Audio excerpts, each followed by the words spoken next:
એ જેવો ભક્તનો ભાવ હોય ત્યાં એ જ ભાવ સ્વરૂપે પ્રભુ બિરાજે.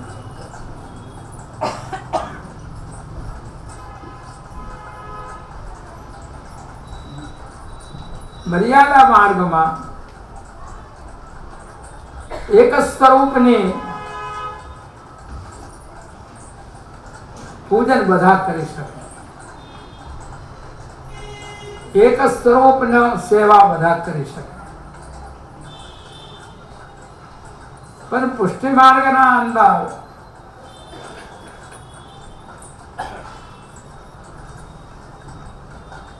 એ ભક્ત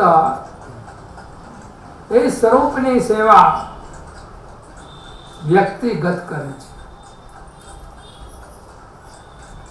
મર્યાદા માર્ગમાં બધા પ્રભુને પૂજે, એક સ્વરૂપને બધા પૂજે. પુષ્ટિ માર્ગના અંદર એક સ્વરૂપની એક જ વ્યક્તિ સેવા કરે.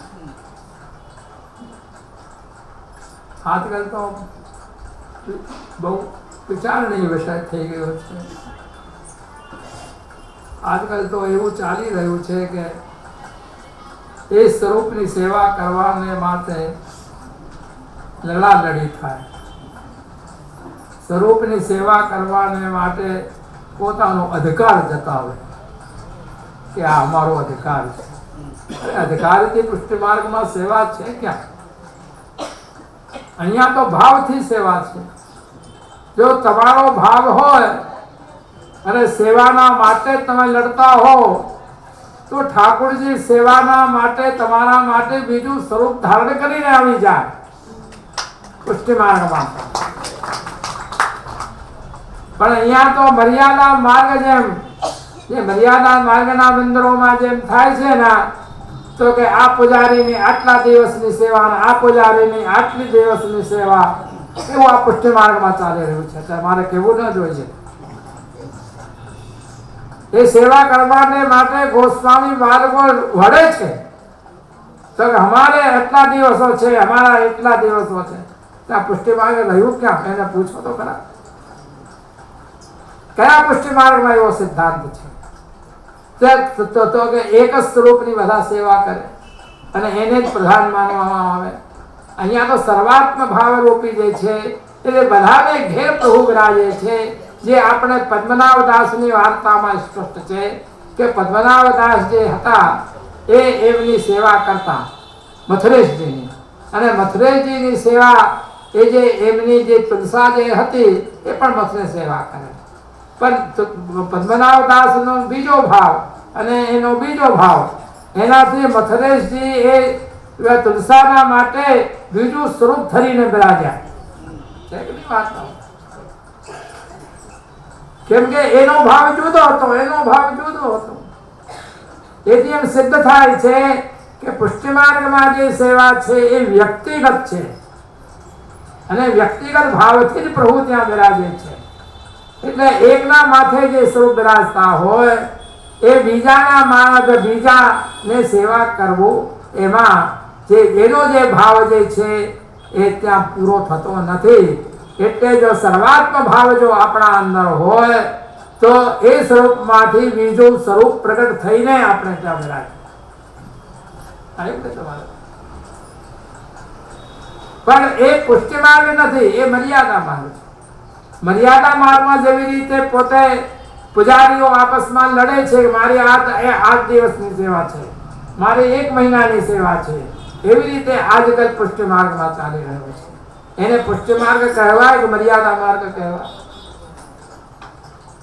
પુષ્ટિ માર્ગ નથી, મર્યાદા માર્ગ આવી ગયો. કેમ કે એમના અંદર એ ભાવ છે જ નહીં કે મારે ત્યાં જે પ્રભુ જે બિરાજે છે એ જ ભાવથી જ બિરાજી રહ્યા છે. એ જે પુષ્ટિ માર્ગમાં ભાવ હતો એ ભાવ સમાપ્ત થયો. મારે કેવું ન જોઈએ. એટલે અહીંયા જે શ્રી ગુસાઈજી જે આજ્ઞા કરે છે કે તમે મારા ભક્તોને ત્યાં બિરાજીને અને બધાની તમે સામગ્રી અરોવો, બધાની આપ સેવા અંગીકાર કરો, એ વસ્તુ અહીંયા હવે નાશ પાડવામાં આવી છે. હવે હું આગળ વર્ણન કરું છું કે 49મો જે આપનું જે નામ જે છે કે ગોપી સંબંધી સત્કથા, કે ગોપીજનોની જે લીલાઓ જે છે એ લીલાઓની સારી રીતે કથા જે કહેનારા જે છે એ કોણ છે? શ્રી ગુસાઈજી છે. એટલે ગોપી સંબંધી સત્કથાએ નમઃ એમ આપનું નામ આપ કરે છે. ગોપી નામ સંબંધો યાસુતા ગોપી સંબંધન્યો લીલાસ્તા એવ સત્ય શ્રોતુમ વક્તુમ સમીચીના નિર્દુષ્ટત્વા તા કથનીય કથાયત્યર્થઃ સમ્યક કથયતીતિ વા શ્રી ગોપી સંબંધની સતી પૂર્વવત કથા યસ્ય સ તથેતિ વા નામાંતરમાહો. અહીંયા ટીકાકાર કહે છે કે ગોપીજનોની જે રસયુક્ત જે નિર્દોષ જે લીલા છે એ લીલાઓનું આપ બહુ સુંદર રીતે આપ વર્ણન કરનારા છે. એટલે ગોપી સંબંધી સત્કથા એ નું નામ આપનું અહીંયા મૂકે છે શ્રી રમનાથ. જેવી રીતે શ્રી ગુસાઈજી શ્રી નંદનંદન જે લીલાઓમાં પ્રીતિ છે જે પહેલા કરી ગયા, એવી જ રીતે શ્રી ગોપીજન જે વલ્લભ જે છે એ કોણ છે? એક એ જે કુમારની લીલા જે છે એ કુમાર લીલા કૌમાર અવસ્થાની જે લીલા છે એ કુમાર અવસ્થાની લીલાને પણ આપનો માધુર્ય જે ભાવ જે છે એ આપના શ્રી ચંદ્રાવલીજી સ્વરૂપે એ લીલાના નિત્ય આપ સારસ્વત કલ્પની લીલાઓને આપ સાક્ષાત અનુભવ કરનારા છે. કોણ? શ્રી ગુસાઈ. તે આપ શ્રી સુબોધનીજીની ટીકામાં ટિપ્પણીના અંદર આપ આજ્ઞા કરે છે કે રૂપમાં તથા એવી જ પ્રકારે આપ આજ્ઞા કરે છે કે શૃંગાર રસમંડલાદી ગ્રંથોમાં જે ગ્રંથો ના રૂપમાં આપે પોતાનો અનુભવ જે ભક્તોનું જે ભક્તોને સ્મરણ કરાવે છે અને પ્રગટ કરે છે, એવા શ્રી ગુસાઈજી ત્યાં આ કરે છે કે બાલલીલા ભાવ, બાલભાવ સેવા, બાલભાવથી સેવા કરવી, કિશોર ભાવથી લીલાનું અનવસરમાં સ્મરણ કરવું. કિશોર જે બાલ્ય સેવા જે છે એ બાલ્ય ભાવથી થાય. બાલ્ય ભાવ એમાં મુખ્ય કેમ રાખેલો છે કે બાળકને જેટલું આપીએ ના એટલામાં પ્રસન્ન થઈ જાય.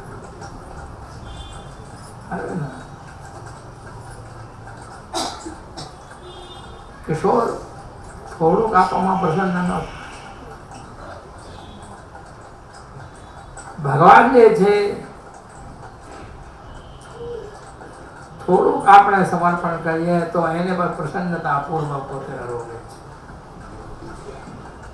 એટલે આપ કહે છે કે સેવા બાલ્ય ભાવથી કરવી, પ્રભુને બાળક માનીને આપણે સેવા કરવી, અને જે સ્મરણ જે પ્રભુનું જે છે એ કિશોર સ્વરૂપે કરવું. કેમ કે રસદાન જે છે એ પ્રભુ કિશોર સ્વરૂપે કરે છે. એટલે એ સ્મરણ જે છે એ કિશોર સ્વરૂપે કરવું એમાં આજ્ઞા કરે છે. એટલે બાળ ભાવથી સેવા કરવી, કિશોર ભાવની લીલાથી અનવસરમાં પ્રભુનું સ્મરણ કરવું. એના પ્રસંગમાં હું તમને એક દૃષ્ટાંત આપું. આજે તો જો 5 જ નામ થયા છે. પણ એને વિસ્તાર કરવાની જરૂર હતી એટલે હવે મેં કર્યું છે. એકવાર શ્રી કુશાણીજી શ્રીમદ ભાગવતના 10મ સ્કંદમાં વેણુ ગીતનું વર્ણન કરી રહ્યા હતા.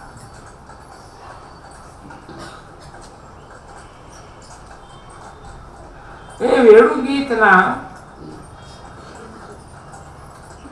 છેલ્લા શ્લોકના વ્યાખ્યાનમાં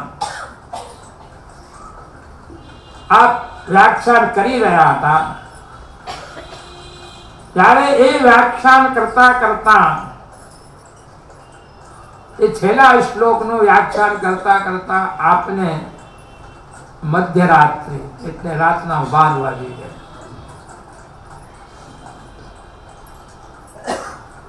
તો પણ શ્રી કુશાણીજી જે પછી 12 વાગ્યા એટલે ગોવિંદ સ્વામીને ઘર જવાની પોતે આજ્ઞા કરી. ગોવિંદ સ્વામી પોતાના પરમ ભક્ત હતા કુશાણીજી. ત્યારે એ ગોવિંદ સ્વામી શ્રી કુશાણીજીના પાસેથી જતા હતા. તે વખતે ગોવિંદરાયજી અને શ્રી બાલકૃષ્ણજી એમને અને શ્રી ગોકુલનાથજી ત્રણેય એ ભાઈઓ બેઠકમાં બિરાજતા. શ્રી ગોકુલનાથજીએ શ્રી ગોવિંદ સ્વામીને પૂછ્યું કે તમે આજે આટલું મોડું કેમ અહીંયા આવ્યા છો? ક્યાંથી આવી રહ્યા છો? ત્યારે ગોવિંદ સ્વામી એ કહ્યું કે શ્રી કુશાણીજીના પાસે હું હતો, ત્યાંથી હું આવી રહ્યો છું. શ્રી કુશાણી ગોકુલનાથજીએ પૂછ્યું કે શ્રી કુશાણી આજે કયો પ્રસંગ કયો? શેનું આપે આખ્યાન કર્યું?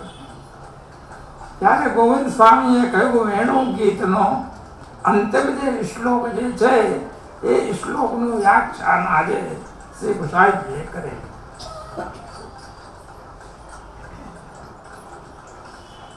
શ્રી ગોવિંદ સ્વામીને એ વચનામૃત ના વિષયમાં એક પદ પંક્તિ કહી. એ ગોવિંદ સ્વામીએ એ જે વચનામૃત શ્રી કુશાણીજીએ કરેલા એમાંથી એક પંક્તિ એમને કહી.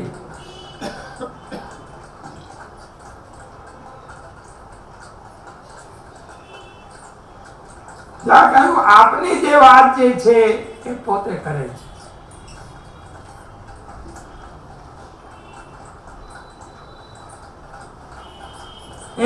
એનું વર્ણન શું કરવું?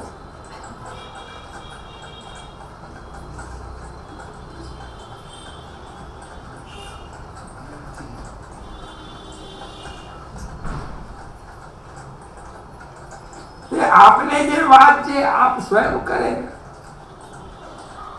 તેને શું કહેવું?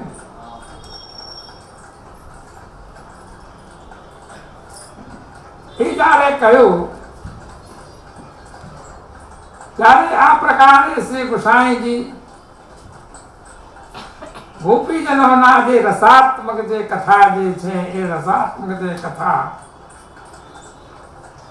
એ રસાત્મક કથાના સુંદર રીતે આપ જે વર્ણન કરે છે એવું શ્રી કુશાણીજીનું આજે નામ છે. હવે એનું વધારે વર્ણન નહીં કરીએ. હવે આપણે આગળ ચાલીશું. અતિગંભીર તાત્પર્ય આપનો અતિગંભીર જે તાત્પર્ય જે છે અત્યંત ગંભીર તે આપનું નામ અતિગંભીર તાત્પર્યાય નમઃ છે.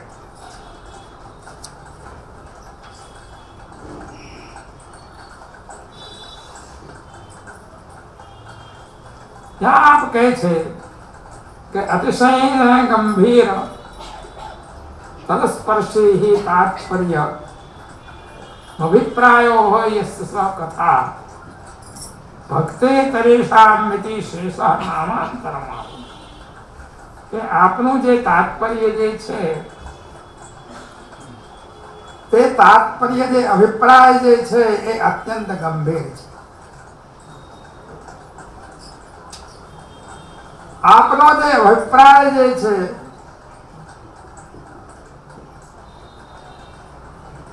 તે અભિપ્રાયને અતિગંભીર તાત્પર્યને ભક્તોના સિવાય કોઈ સમજી શકતો નથી. જે એમનું જે શ્રી ગુસાઈજીનું કે લીલા સંબંધી જે તાત્પર્ય જે છે ગંભીર ભાવ એને કોઈ સમજી શકતો નથી. એને કેવળ ભક્તો જ સમજી શકે છે. જેવી રીતે શ્રી મહાપ્રભુજીની સૂત્રાત્મક આપની વાણી છે એવી જ રીતે શ્રી ગુસાઈજીની પણ સૂત્રાત્મક વાણી છે. જ્યાં સુધી આપ કૃપા ન કરે ત્યાં સુધી એ દુર્બોધ જે આપની જે વાણી છે એ સુબોધ થતી નથી.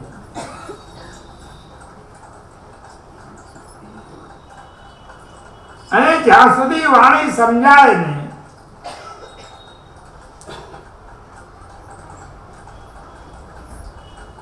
ત્યાં સુધી એનો ભાવ જે છે તે આપણે જાણી નથી.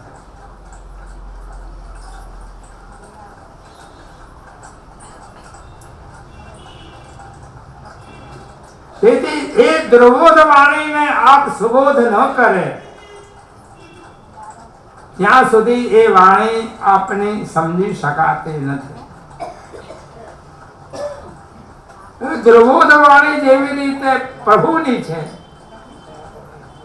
એ પ્રભુની વાણીને કોઈ સમજી શકતો નથી. પોતે સમજાવે ત્યારે સમજી શકાય. એવી રીતે શ્રી મહાપ્રભુજી અને શ્રી ગુસાઈજીની દુર્બોધ જે વાણી જે છે એને જેના ઉપર કૃપા કરીને આપ સમજાવવાનો વિચાર કરે એને એ વાણી સમજી શકાય.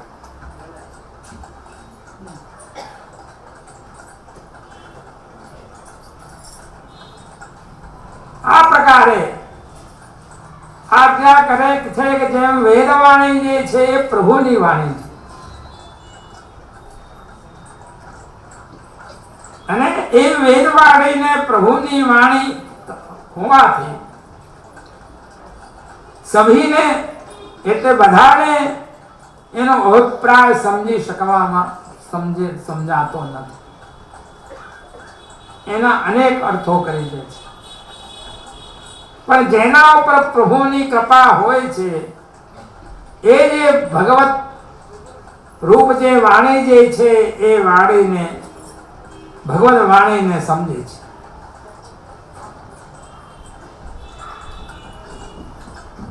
એ જેના ઉપર પ્રભુની કૃપા કરે એ જે વેદ રૂપી વાણીને સમજી શકે છે.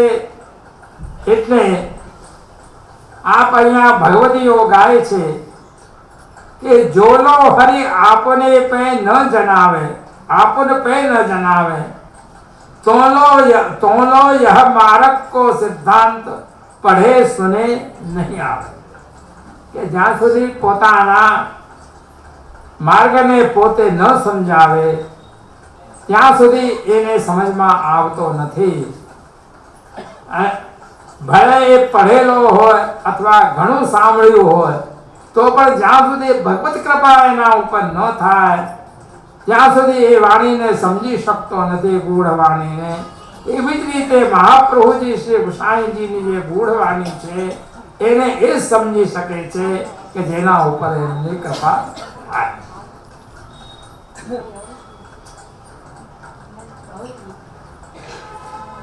એક સમયે શ્રી ગુસાઈજી ગોકુલમાં સંબોધનીજીની કથા કરતા. ત્યાં આપના સન્મુખ બે વૈષ્ણવો બેઠેલા એમને વિનંતી કરી कि कृपानाथ आपके श्रीमुख से हमें कथा सुनिए છીએ પણ અમને કાંઈ સમજમાં આવતું નથી. સમજમાં ક્યારે આવે જ્યારે કૃપા થાય. સુબોધનજીની કથા આપણે સાંભળે પણ કાંઈ સમજમાં આવે નહીં.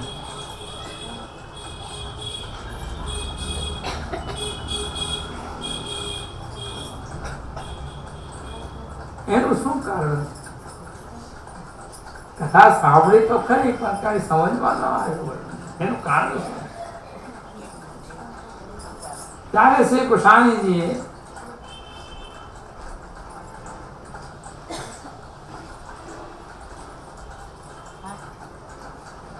બહુ પ્રકારથી એને સમજાવ્યું.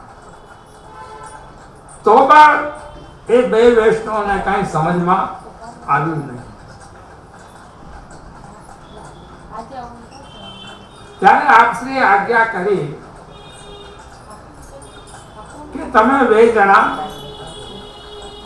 કૃષ્ણદેવ ભટ્ટ જે છે એ કૃષ્ણ ભટ્ટજી પાસે ઉજ્જૈનમાં જાઓ.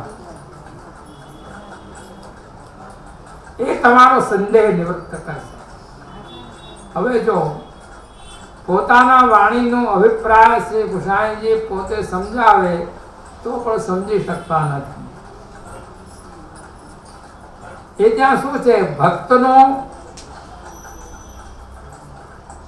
ભક્તની પ્રધાનતા અહીંયા પોતે દેખાય છે.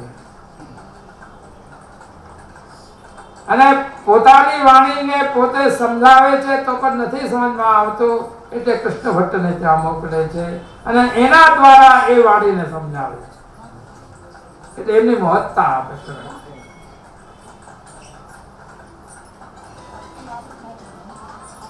ત્યારે બે વૈષ્ણવો ઉજ્જૈન ગયા.